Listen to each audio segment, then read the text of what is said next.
All right. Um, so first, I just want to talk about the difference between UI and UX. They're very like intertwined, but there is a distinction between the two. So UI stands for user interface design, and it focuses on the visual and interactive elements of your project. So that's like colors and like visual aids, whereas the UX is user experience, and that's more designing it with how it's going to be navigated in mind. So like the UI design is more like creative choices with like the look, whereas UX is like how will the user of my product use the product and how easy will that be? And you want to make it intuitive and you have to kind of map that out beforehand. So today what we're going to cover is we're going to talk about like why would you care about this as like a developer? Why would you want to learn designing things? Because sometimes you might overlook it, but it is a beneficial skill to have. And then we're gonna go like where to start as someone who maybe you haven't designed before, or maybe you have a little bit of experience and you want to like get back into it, or maybe you're super qualified, you've done it a bunch, but we can just still give you new ideas from where to start. Then we're gonna have to talk about the how. That's like the principles that I'm gonna teach you that will help you design, and then we'll transition into Figma. So I have a few reasons why you might want to learn this. The first one is audience and how to keep them in mind. So you could be like a really good programmer and your program can function well, but if no one wants to look at it or use it or interact with it, it kind of doesn't mean anything. Um, so it's important to have the skills to make your product usable and enjoyable because that is how you're going to actually get consumers to consume. Another reason you might want to learn this is because it's something that not everyone is doing. Not everyone is like inherently good in the arts, but if you practice it and if you like you work the muscle, you hone the skill, it's a good thing to show to employers who are looking for more widespread skill sets. And you can be like, I've done this, I have experience in it, and you can stand out. And the last reason I have listed is it can just help you be a better collaborator on your teams. So you might have someone who is a designer, but if you have this like background in what they're doing, you can better work together and you can understand what they're doing. And then you can implement their designs better if you know like what goes into it and why it's important what they're doing.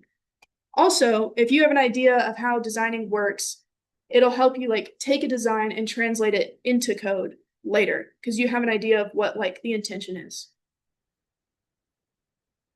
All right, now we're gonna go like where to begin. How do I start this process? So I kind of broke it down into two steps. The first one is define.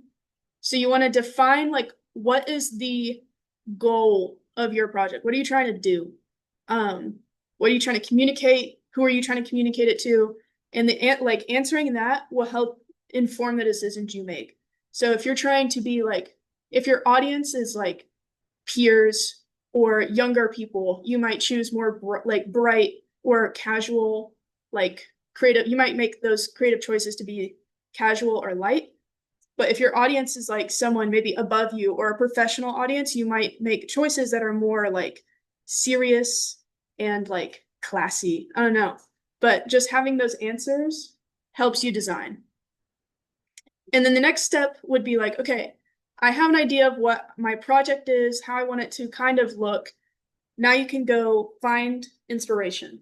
And this is especially good, like, not only as a beginner, as like you keep going, you will always try and find like inspiration, pull from other people's ideas, people who have designed something similar to the project you're making.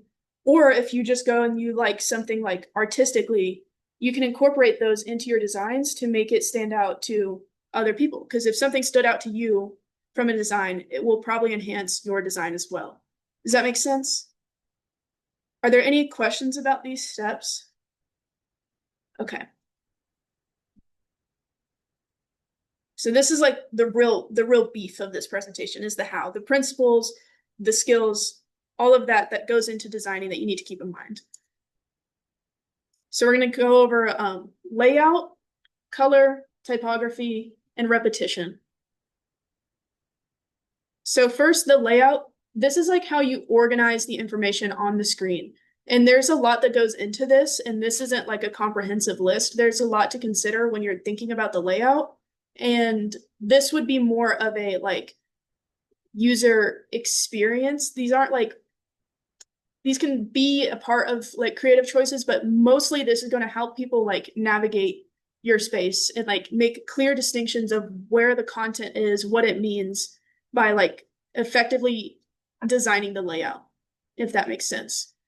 So size, alignment, proximity, white space. I'm going to explain these ones later, like more in depth, the FZ patterns, but you can use these to really like enhance the content that you want to make important. So size, larger items are going to appear more important. People are going to be gravitated to it first. Alignment is like, if you want to group similar items together, you want your users to associate these things together, you're going to put them together. You're not going to spread them out like different pages, different parts of the screen. It wouldn't make sense. So alignment is important to like gather similar things in the same space. And that's pretty similar to proximity, alignment, proximity. It's all the same, like effect. And then white space is like, I guess, less considered. People don't think of white space as a designing tool, but it is. If you have effective white space, that like creates the barriers between content so that you're not like overcrowding an area. Does that make sense? All right. I'm going to move to the FZ patterns now. So actually, I'll explain what they are and then I'll demonstrate them. These are like how we're going to model the content on a page so that, and it's based off of like how a user reads the screen. So the F pattern is like this. The user is going to go left to right and up and down. And this is especially useful for really text-heavy sites. You're going to, this is like based off of research people have done. This is how like they'll make heat maps of where people are looking, and they'll do it like this. So if you want people to be able to like easily navigate your site, you want to design it with this in mind. So you'll have like this bar at the top is like, okay, now I know how to like navigate the site. I can click here or go over here depending on where I want to go. Now I'm going to scan down here and see what's important. If there's something I want to read, I'll jump and I'll go left to right. And you're going to repeat that throughout your design. Does that make sense? And like I said, this is especially useful for text-heavy sites. But if you have something that doesn't have a lot of text, like this is what we call the Z pattern. So instead of going like down the side, because there's not really like any text to follow there, they're just going to go across the top, scroll, or not scroll, like peer down, and then go left to right again. And that makes the Z pattern. So with this, you're going to want to put important stuff at the top and the bottom, and then have something in the middle. It doesn't have to be as important though. That'll just be like, I guess like visual padding. Just makes it look nice. But your important stuff are going to be at the top and bottom. Does that make sense? Okay. All right. Next thing you're going to consider is like the colors of your design, because these can have an impact on how like the tone, how your design feels. So I listed some right here. I'm not going to like read them all, but for example, like blue is a pretty like trustworthy color. It's calming. It's very, it's like neutral, whereas like red is a lot of energy. It's a lot more in your face. And you can use these to, again, set the tone. So if you have like a professional thing, you might want to stick with more like cool toned, easily palatable colors. But if you're trying to grab attention, you'll want to have brighter colors. So like Duolingo, they have these bright colors because they're like supposed to be fun, like not entertaining, engaging. They want you to like stay. But we'll have, there's an example in the later slide where it's more professional. And right here, I've highlighted that like bright colors are going to stand out the most, like I was saying with Duolingo. And then muted colors are going to stand out the least. So if it doesn't have like a lot of saturation, that's going to be the thing that the user focuses on like last. It doesn't stand out at all. So you want to avoid that for important things. So some color schemes that you can think about when you're designing are you can have like a monochromatic color scheme where it's just one base color, but you use different hues and saturations to like emphasize different parts.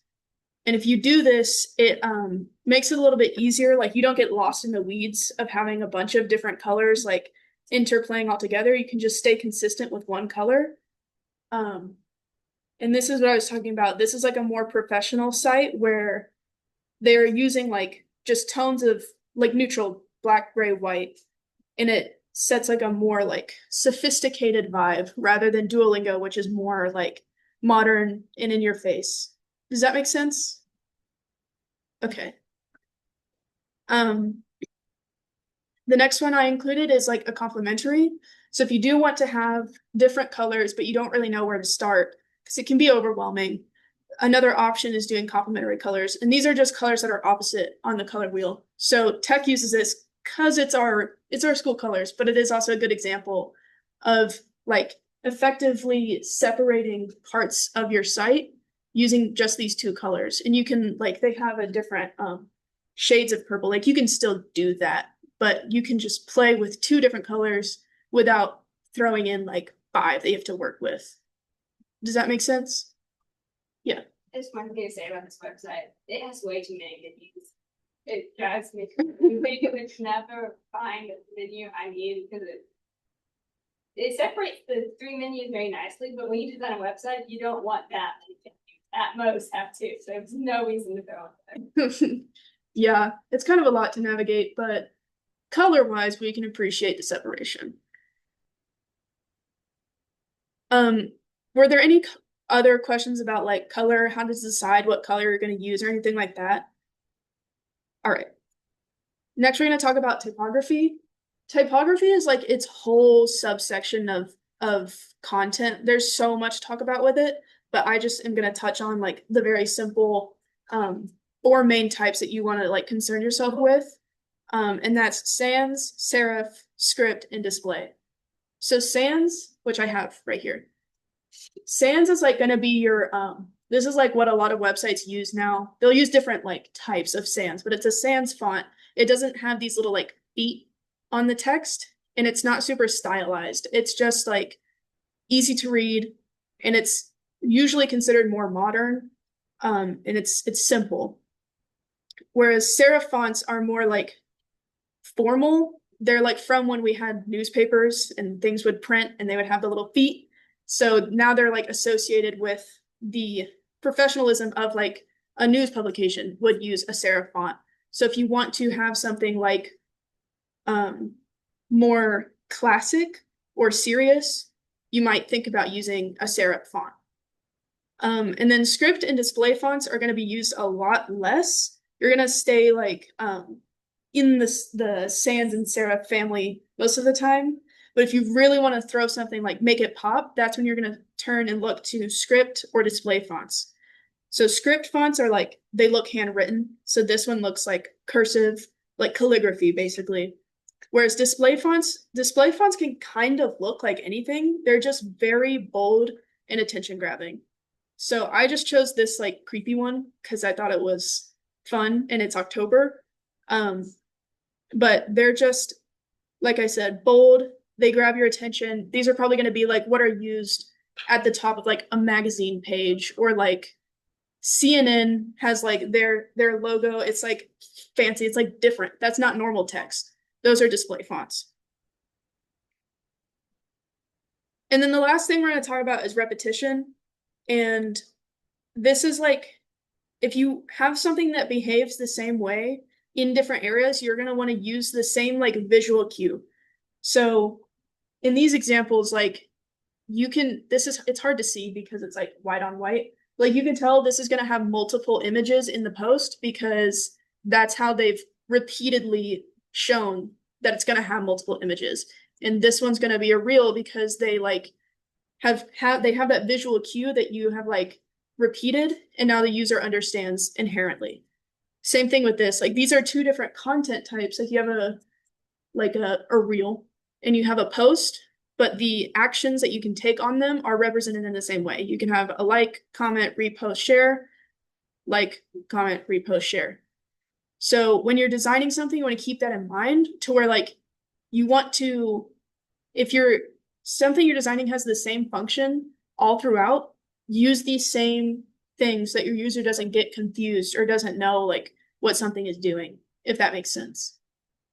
Is there any questions over that? Okay. I have linked the sites that I use to kind of build this out if you want to learn more and read more. But are there any like additional questions before we go into actually making something with Figma?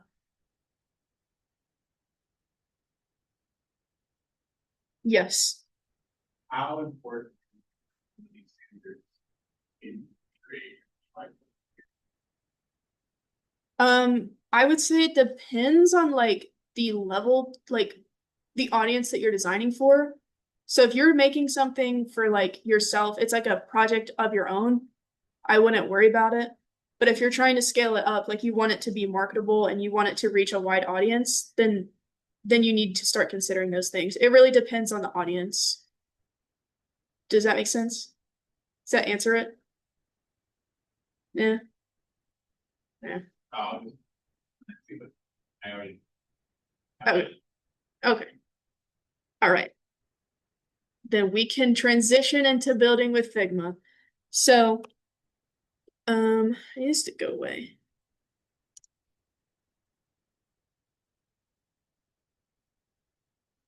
All right. So I logged out of my Figma. You will have to make an account to use it. So I'll give everyone like 5 minutes and we'll check back in. Um, there's a paid version, but you don't need the paid version to do what we're doing. We'll just do the free version.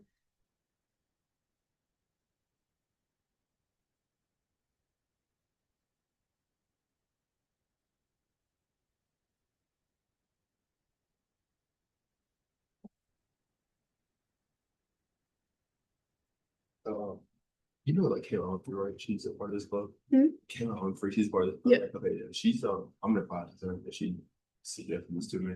I gotta leave, but I do want to like get you on like the Discord or whatever. Okay. Can I drop my info? Yeah. Here. Let me pull up. Would a QR code work? Yeah, yeah. I'll pull that up for you.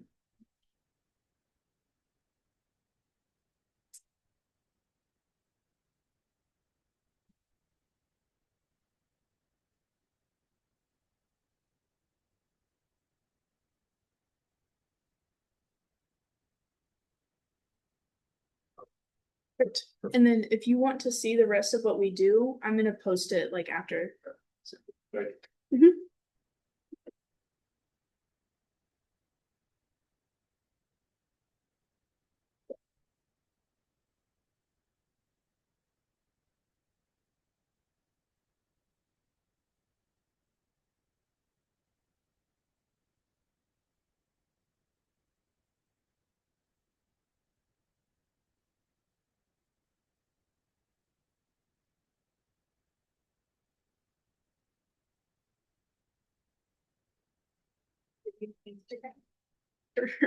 We'll just, can you go back to like one of the slides? Yeah.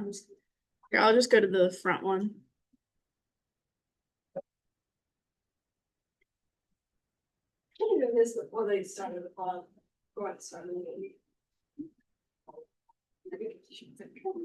Now just add it to this stuff. Hey, isn't that cool? It reflects off, so even in the photo, you can see what they're working on. Oh, that's cool. I'll post that to a story. All right. Have a good drive. Yeah. Once you get in, it should look something like this. How's everyone doing so far? Like if you're good, like give me a thumbs up or something. Okay. All right. Does anyone like need more time? Okay, does it look like it? So I'm gonna go ahead and continue. So if you're at this screen, go to your drafts. We're gonna make a draft today. And then you'll want to click design right here at the top. And it'll start like this. I have a design that I'm going to use, so I'm going to go back, but that's what it's going to look like.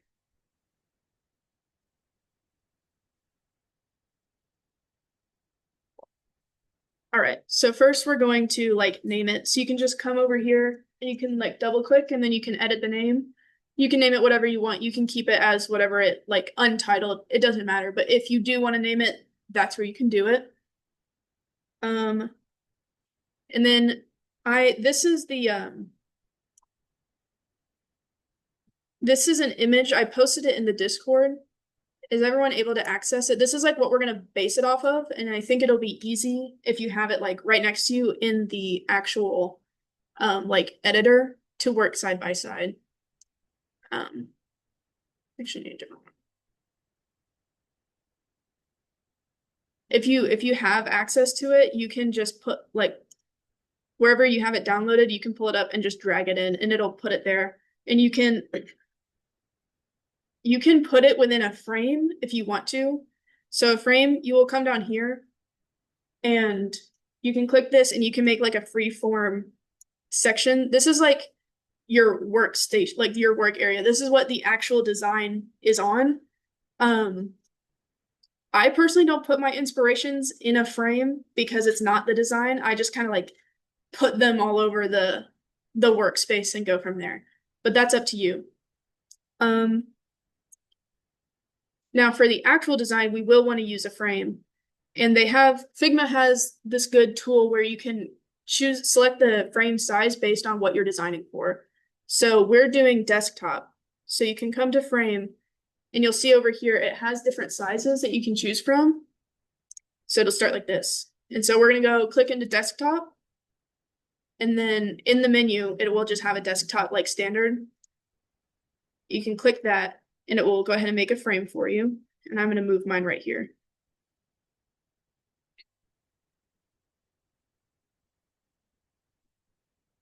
And I'm gonna personally name mine, and I'm just gonna call it like example.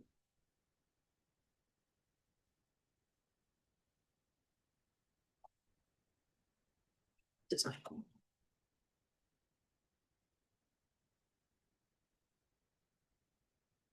Yep. Yeah. So you'll click down here, and that's the frame button. And then it will show up on this sidebar here on the right. And we'll click into desktop. And then down here, there's just like a standard desktop option. Does anyone else have any issues with that part so far?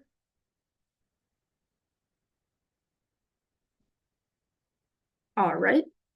So then I'm just gonna, because I have my inspiration piece like next to it, I'm gonna try and match it just as much as possible. So I'm gonna drag this down to change the size. And you'll notice it just like clicks down to the exact same size as my reference because I have it lined up with it, which is helpful if you have something like this where we know exactly what we're gonna design. But Figma will do that for a lot of things where it'll kind of click it into a place that like makes sense and it makes it easier to design. It'll like auto align and do stuff like that for you. All right, I'm gonna zoom in a little bit. Oh, I also listed some useful commands for like while you're working. So I have a mouse. This works like best with a mouse. If you hold down the space bar and then you move the mouse, you can just move the whole screen without having to like, I don't know, if you have a touchpad, it's like, actually it doesn't work either. That selects it. The touchpad can do the space bar. That's cool. And then if you don't have like, you can still navigate with just the trackpad, but I think it makes it really easy to have the spacebar one. If you want to select multiple things, which we'll demonstrate this later, but you can just hit shift and then click whatever you're trying to like all of the things you're trying to use, and it'll select them all, and you can work with them like that. And then if you want to group things together, you can Control G, and that'll just group them.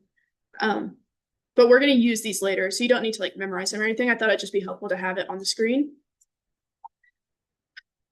All right, so now that we have like our design body, the first thing I want to do is change the background color because right now it's like piercing white, but on our design, it's like a lighter, sort of like a grayish. So I want this to be exactly like my example. So I'm just gonna go to this fill, because that is where the color is. Click it, and then this is how you can adjust the color. So you could do this and try and like get whatever color you want specifically, but I know what I want. It's right here. I'm gonna do this color drop, come over here and choose it. Does that make sense? All right. And then now we're gonna work on doing this image like rectangle. So I put the image in the Discord. If you want the exact same one, you can pull up a different image. It doesn't matter. I just want to show you how you can like fit an image to the shape you want it to be. So the first thing we're going to do is actually make the shape. So it's just going to be a rectangle for this. So you can come down to your like tools bar, and this one, it's already set to rectangle, but if you want to change the shape, you can select the little like triangle next to it and it'll pull up. You can have like a line, arrow, um, whatever you want really. But we're just going to do a rectangle, and you click it, and then you can just drag it into shape in your design. Can everyone see that? Okay.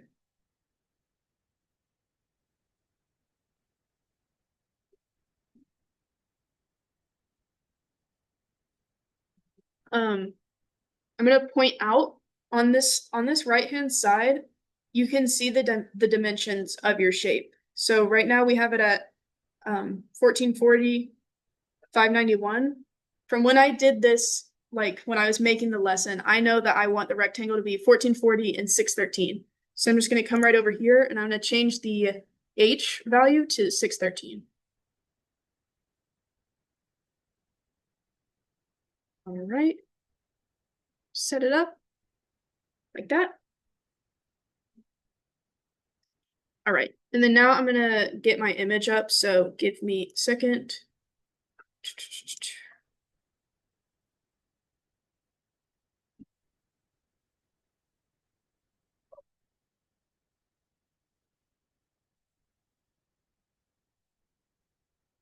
All right. Now I have my image.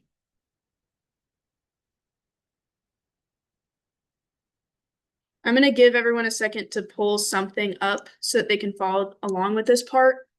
I'll just give it like a minute or two, just so that everyone can catch up.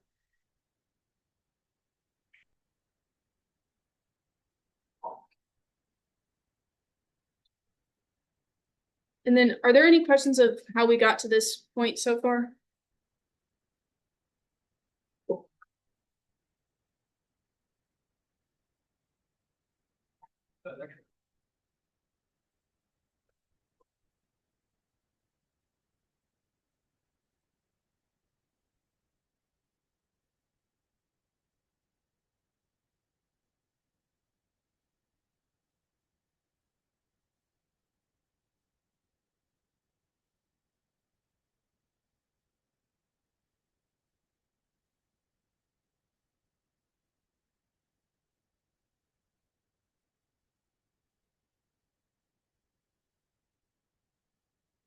Does anyone need more time to get their image ready? Okay. I'm going to proceed. So then this is where we're going to use the shift click. So I'm going to select, I'm going to bring this actually into my design so that it's on the same, like, it's in the window. So when I select these, they're together, they're in the same frame. But I'm going to have shift click my image in my rectangle, and then I'm going to Control G and group them together. And you can see on the left-hand side, it made the group. I'm actually going to move this. And then when you have it like that, you can go to your rectangle and right click. And then from this menu, you're going to want to choose use as mask. And when you do that, it's going to make the thing that it's masking, it like adheres to the shape that it is. Does that make sense? So now you can like fiddle with your image and make it fit how you want it to fit. So like I want mine to come down a little bit more.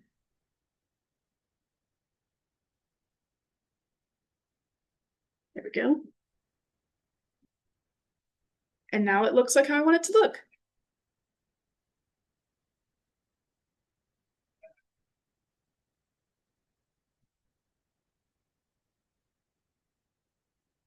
And then I'm personally going to lock this group in place so that when we add text over top of it, it doesn't like move around when we're trying to move the text. So you can just press this lock button and now like I can't select it at all. It won't move, it won't change. And then also if you wanted to, if you're like designing, you're like, how would this look if I took this away, but you don't want to delete it, you can just click this little eyeball and it'll toggle the visibility so that you can like sort of see the difference between with and without a certain element.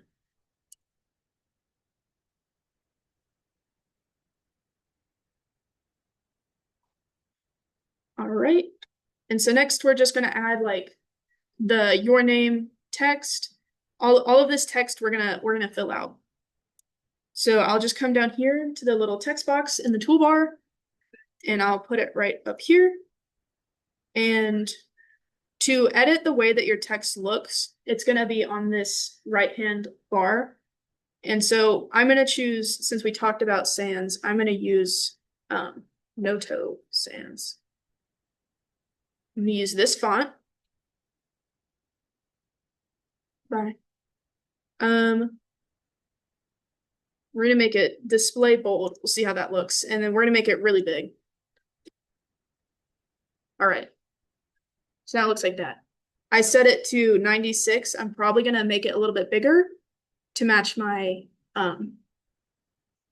inspiration.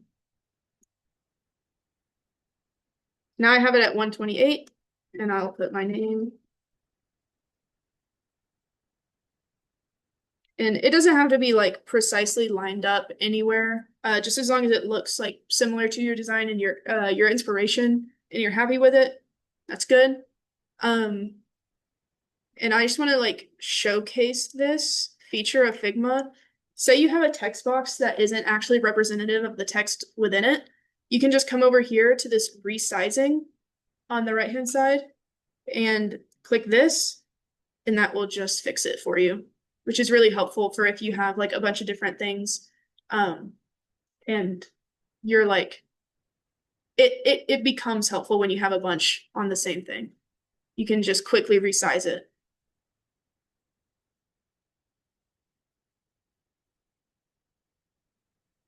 All right.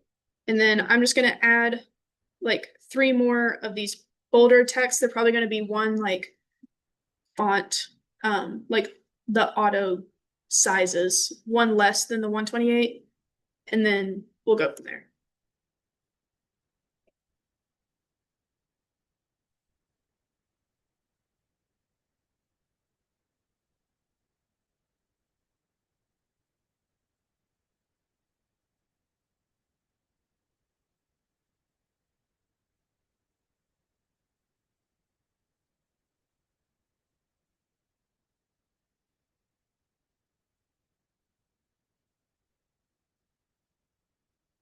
And you'll see when you make this, by default, it's going to show up black.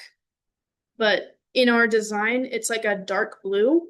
So I'm going to do the same thing. I'm going to like come and see the fill, and I'm going to color pick and change it to the blue that we want.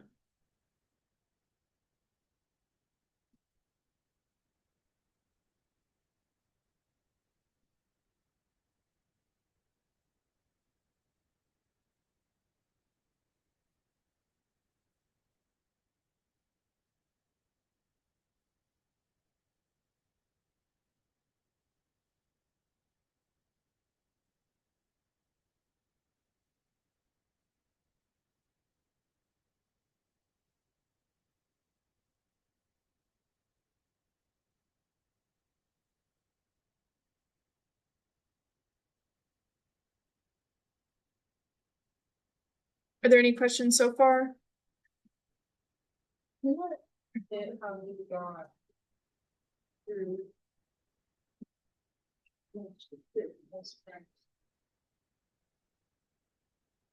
So here, let me count that up there.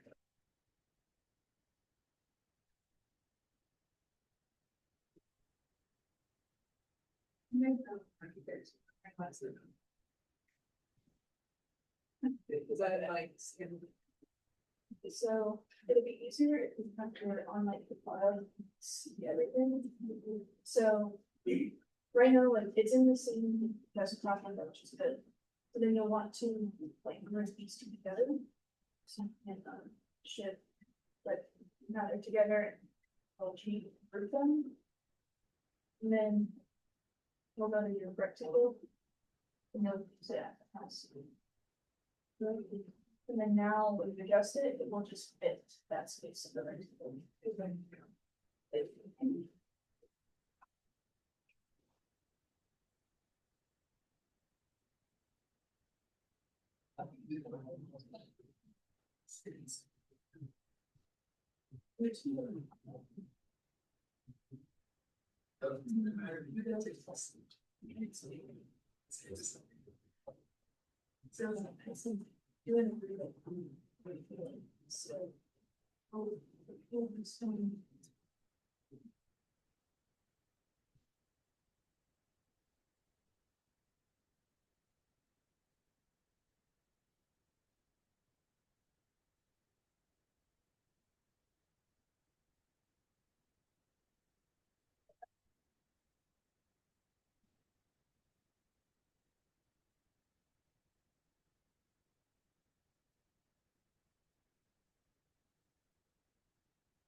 Anyone else having problems? Getting everything to work? All right. So the next thing I want to showcase is how these, you can, I'm gonna shift and select all of these.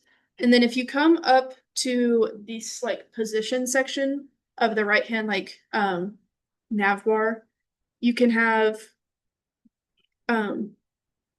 you can align it to the left, to the center, or to the right. It's, of like the selected area, not the whole thing.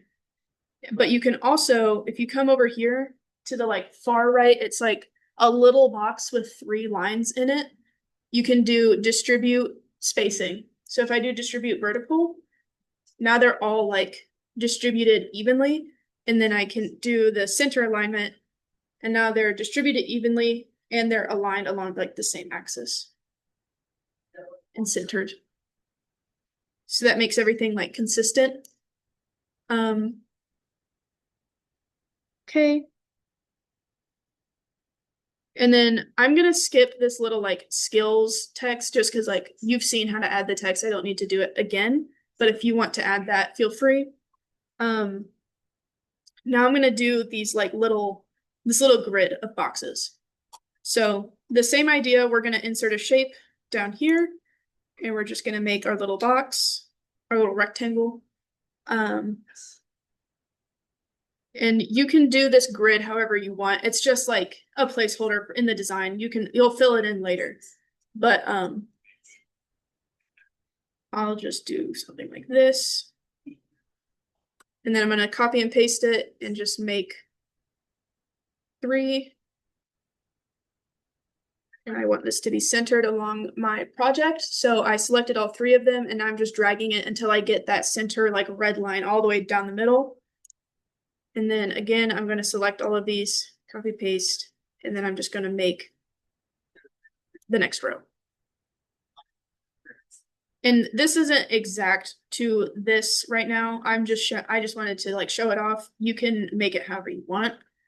But the cool thing about this is if like here you come and select them all, Figma will give you this option to adjust the like margin, the spaces in between, and it'll just do it like for everything that you selected, which is really helpful when making the designs. So it's a really cool tool to know. And I'm just going to go ahead and group these because it crowds up my space when I have like rectangle 2, 3, 4, 5. It's just a lot. So if I just group them, now they're all together. I know that's like the rectangle section, and I can even name it like grid.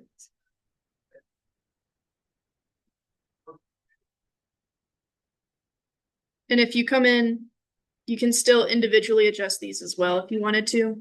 It doesn't like lock anything into place.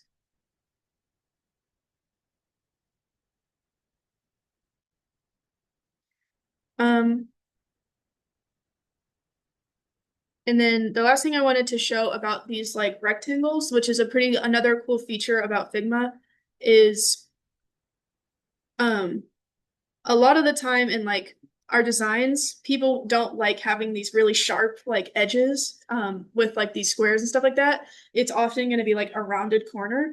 So with Figma, if you just select the shape, you can come over here and you'll see on appearance, there's the corner radius. And if you go over the little like, it's like kind of a frame looking thing next to the value, it gives you a sliding bar. So you can just change the corner radius and see it change in real time and adjust it as you wish. So that's pretty cool that it does that. And since these are all kind of part of the same family, so you want them to be consistent with each other, you can select all of them, and then you come down here and do the corner radius, and it will change it for all of them together. That's pretty cool.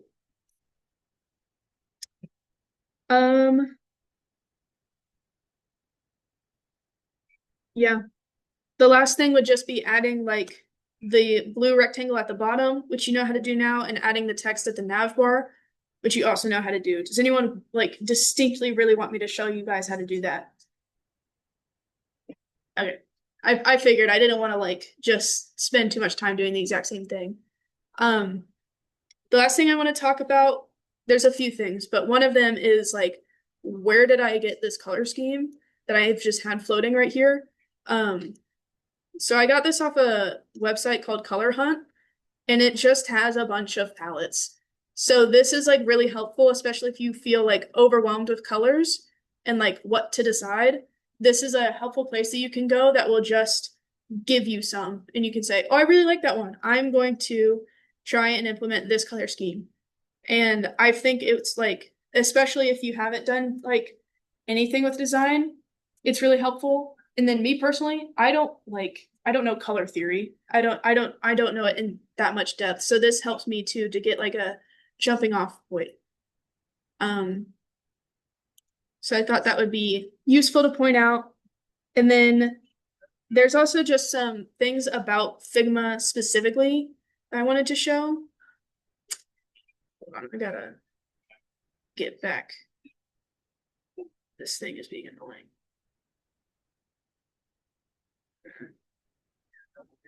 Okay, okay.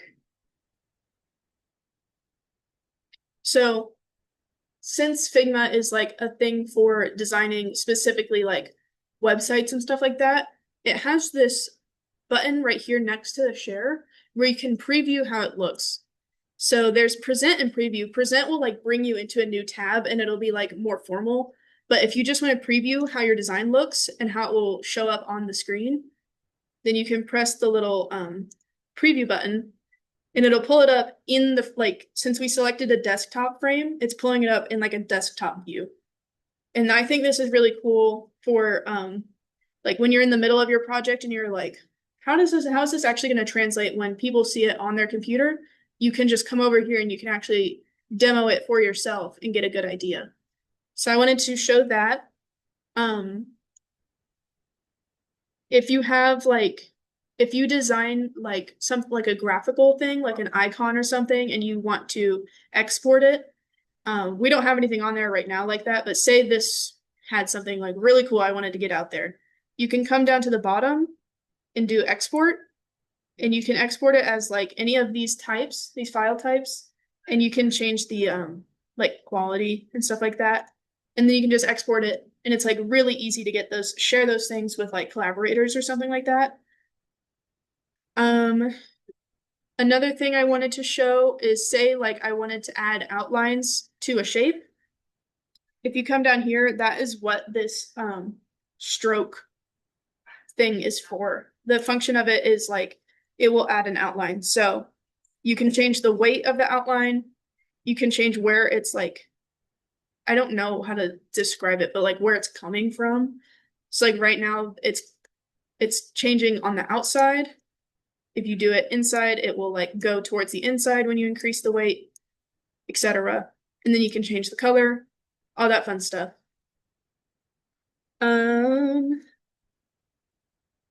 Also, say this was like, let's change this. It's a square right now. And you want to make the square bigger, but you don't like, it's like changing as a rectangle. You want it to say just as a square. You can come over to the dimensions of your object and you can do this, lock aspect ratio. And now when you enlarge it, it will stay the same like proportionally. And you don't have to worry about like fitting with it. And the very last thing that I wanted to cover is that Figma has plugins, which can be really helpful. So if you come down here, it's called Actions on the toolbar. And then you can come over to plugins and widgets. And Figma is like it's very widely used. So there's like Figma community, and there's a lot of creators who will make things that you can use on your project. And they've already like made it. You don't have to do it from scratch. So one that I think is like really good to show this off is this. I have this icons pack. I didn't pay anything for this. I literally just went, here, I'll show the plugins and widgets, and I just like look up icon. And then there's a bunch of different icon sets that you can get. But I have this one. And so it just pulls up and you can like change the color. So I wanted a blue one and I want like, I don't know, food. And then now it has all of these different icons that are just food related. I don't have to make these. They just exist in the like Figma community. And I think this is a good thing to show off for like it's easy to miss, or like if you're not familiar with Figma, it might be hard to like I don't know, discover, but it's really helpful. It saves a lot of time. And that is about it. Are there any questions about design, Figma specifically, or anything else? Can you make it interactive? What was that? Can you make it an interactive, like express something, so it could be anywhere? I think that you can. I have never tried it with Figma because there's a lot that Figma can do. You can make like components to where you can have like if you made one change to a component, it'll change all the other like children components, like a parent-child relationship. You can do a lot with Figma that I haven't even like this is like tip of the iceberg. So I would recommend like looking up a tutorial or something on that because it can be done. It's pretty cool. You chose desktop, but like that appears almost like an iPhone or like a phone screen. Like, how do you? I don't understand how your desktop rectangle turned out different than my desktop rectangle. I just whenever I can show it off again. Whenever I did the frame, so like frame, desktop, it does populate as the like rectangle, and I just like drug it down. That way, so like whenever I do the present, oh, I want to present this one, so it's easier to see. When I preview it, you can actually like scroll the website and see how it would look. So does this like export like to HTML or something, or do you still have to go in and manually make HTML to match that? I think the paid version offers the HTML. Like it'll do its best, I guess, at translating it to HTML. Again, I haven't explored it with that. I've only done like pure design. I haven't tried to implement it using Figma's like coding feature because I think it's paid. But that's another thing that I would look up about Figma and see if there's any like free versions, like maybe a trial or something. Anything else? All right, that is it for me.